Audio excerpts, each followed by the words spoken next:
Yeterse yeter. Yeterse yeter. Oldum ben çok beter. Oğlum hala neredesiniz? Kaç saat oldu gelmediniz? Kızlar bizden sıkıldılar. Kızlar bir şeyler yer misiniz? Kendimi çok seviyorum. Yok canım tatlı istemiyorum. Kimseye gönderme yapmıyorum. Genelde kimseyi tatmıyorum. En çok seven de hep üzendir. Türkiye kızları çok güzeldir. Benim keyfim hep çok süperdir. Beni sevmeyen hep kaybedendir. Geldin kankim sonunda ya. Trafik var çok kötü oldum ya. Oğlum kızlara baksana. Utanma kimseye yazma ya.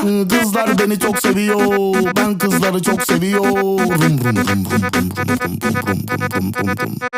Kızlar beni çok seviyor. Ben kızları çok seviyorum.